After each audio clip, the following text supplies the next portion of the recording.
জীবন নিজের শক্তিতে বেঁচে থাকে, অন্যের কাঁধে চড়ে শুধুমাত্র শ্মশান মিছিল করা হয়। এই মহান উক্তিটি যার, তিনি দেশের স্বাধীনতা আন্দোলনে অংশগ্রহণ করে শহীদ হয়েছেন অনেক আগেই, কিন্তু নিজের চিন্তাভাবনা ও ব্যক্তিত্বের জন্য মনুষ্য মনে আজও তিনি অমর ভগৎ সিং।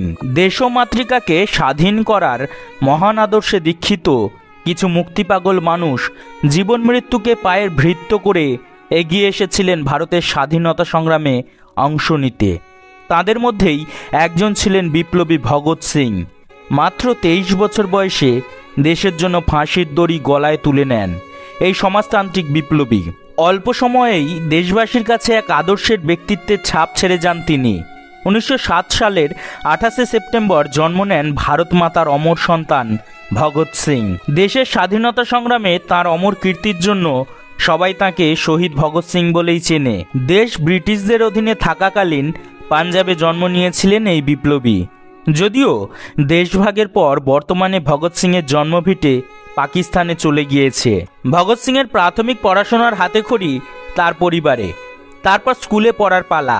কিন্তু ভগৎ সিং তার সমবয়সী ছেলেদের মতো লাহোরের খালসা হাই স্কুলে পড়াশোনা করেননি, কারণ এই স্কুলে লেখাপড়া করলে ব্রিটিশ কর্তৃপক্ষের প্রতি আনুগত্য দেখাতে হয়, যে কারণে তার ঠাকুরদা তাকে এখানে পড়াশোনা করাতে রাজি ছিলেন না।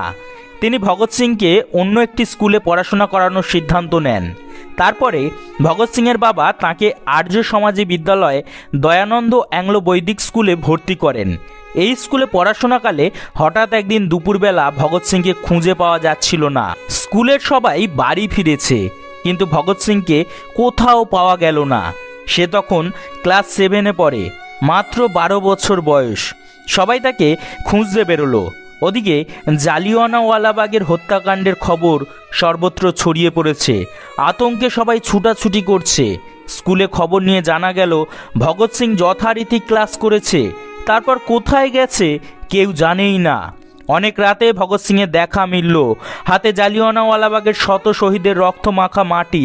স্কুল থেকে বেরিয়ে শুনেছে সেই মর্মান্তিক ঘটনা। তারপর বাসে করে 40 থেকে 50 মাইল দূরে অমৃতসরে ছুটে গেছে সে। সেখানকার ত্রাস ও দুর্যোগের পরিবেশ উপেক্ষা করে কুড়িয়ে এনেছে সে রক্তরঞ্জিত মাটি। এই মাটি তার কাছে সোনার চেয়েও খাঁটি। এ মাটি বিদ্রোহের প্রতীক। এই অল্প বয়সেই তার মনে দেশপ্রেমের যে চিন্তাধারা গড়ে উঠেছিল, তা সত্যি বাকি আর সবার থেকে তাকে আলাদা করেছিল। পরবর্তী সময়ে 1928 সালের 30 অক্টোবর লাহোরে নীরব অহিংস পথযাত্রার উপর পুলিশের লাঠিচার্জে গুরুতর অসুস্থ হয়ে লালা লাজপত রায়ের মৃত্যুর ঘটনা ভগৎ সিংকে ভীষণভাবে বিচলিত করে। তিনি এই ঘটনার প্রতিশোধ নেওয়ার জন্য মরিয়া হয়ে ওঠেন। বিপ্লবী ভগৎ সিং, রাজগুরু সুখদেব ও জয়গোপাল একত্রে মিলিত হয়ে ওই ঘটনার নেতৃত্ব দানকারী পুলিশ প্রধান স্কটকে হত্যার পরিকল্পনা করেন, কিন্তু তাদের সামান্য ভুলের কারণে বেঁচে যান পুলিশ প্রধান স্কট। ভগৎ সিং পুলিশের হাত থেকে বাঁচার জন্য আত্মগোপনে চলে যান। পুলিশ যাতে তাকে চিনতে না পারে সেজন্য শিখ ধর্মের মানুষ হয়েও তিনি চুলদাড়ি কেটে ফেলেন। কিছুদিন পর তিনি কলকাতায় চলে আসেন। এখানে এসে বাংলার বিপ্লবী যতীন দাসের আশ্রয়ে একটি হোস্টেলে উঠলেন। খুব সতর্কতার সাথে বিপ্লবীদের সাথে যোগাযোগ করে পার্টির অন্য কাজ অব্যাহত রাখলেন। বধিরের কানের কাছে আওয়াজ তোলার দাবিতে ভগৎ সিং ও বটুকেশ্বর বোমা নিক্ষেপ করে ইনকিলাব জিন্দাবাদ, সাম্রাজ্যবাদ নিপাত যাক, দুনিয়ার মজদুর এক হও স্লোগান দেয়। যে আওয়াজ ওইভাবে এর আগে কখনো শোনা যায়নি। পলায়নের চেষ্টা না করে তারা নির্ভয়ে ইস্তাহার বিলি করতে থাকেন। এর সময় পুলিশ তাদের গ্রেপ্তার করে। মামলায় ভগৎ সিং ও বটুকেশ্বর দত্ত উভয়ই যাবজ্জীবন দ্বীপান্তর দণ্ডে দণ্ডিত হন, কিন্তু তাদের দুজনকে পুলিশ ইন্সপেক্টর স্যান্ডার্সকে হত্যার মামলায় অভিযুক্ত করা হয়। এই মামলায় প্রমাণাভাবে বটুকেশ্বর দত্ত অব্যাহত পান, কিন্তু ভগৎ সিং, সুখদেব ও রাজগুরুকে খুনের অভিযোগে দোষী সাব্যস্ত করে জেলে প্রেরণ করা হয়। জেলে বন্দি থাকাকালে ভগৎ সিং ব্রিটিশ ও ভারতীয় বন্দীদের সমানাধিকারের দাবিতে 63 দিন অনশন করেন, যার ফলে ব্রিটিশ সরকার তার কাছে নথি স্বীকার করতে বাধ্য হয়। ভগৎ সিং জেলে থাকার সময় ডায়েরি লিখতেন। অবশেষে 1930 সালের 7 অক্টোবর 3 ব্রিটিশ বিচারকের সমন্বয়ে গঠিত এক বিশেষ ট্রাইব্যুনাল ভগৎ সিংকে অপরাধী সাব্যস্ত করে এবং ফাঁসিতে ঝুলিয়ে মৃত্যুদণ্ড কার্যকর করার রায় প্রদান করে। সাধারণত ফাঁসি দেওয়া হয় ভোররাত্রে, কিন্তু না, বিকেল 5টায় ভগৎ সিংকে জানিয়ে দেওয়া হলো আর মাত্র 2.5 ঘন্টা বাকি। তার কোনো শেষ ইচ্ছা থাকলে প্রকাশ করতে পারে।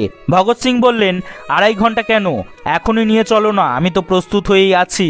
ফাঁসিতে ঝুলবার আগে পর্যন্ত ভগৎ সিং পড়ছিলেন লেনিনের জীবনী। ফাঁসির মঞ্চে দাঁড়িয়েও এতটুকু পরিহাস করার লোভ সংবরণ করতে পারলেন না ভগৎ সিং। ডেপুটি কমিশনারকে লক্ষ্য করে সহাস্যে বললেন, you are very lucky. Deputy commissioner অবাক হয়ে বললেন, এর মানে? ভগৎ সিং হাস্যোজ্জ্বল মুখে বললেন, আজ তুমি দেখতে পাবে ভারতের বিপ্লবীরা আদর্শের জন্য কিভাবে হাসি মুখে মৃত্যুবরণ করতে পারে। হাসি মুখেই মঞ্চে উঠে দাঁড়ালেন তিনি। ফাঁসির মঞ্চে শেষবারের জন্য দীপ্ত কণ্ঠে স্লোগান দিলেন, ইনকলাব জিন্দাবাদ, সাম্রাজ্যবাদ কা নাশ হো। 1930 সালে তার মৃত্যুর পর কেটে গিয়েছিল বেশ কিছু বছর।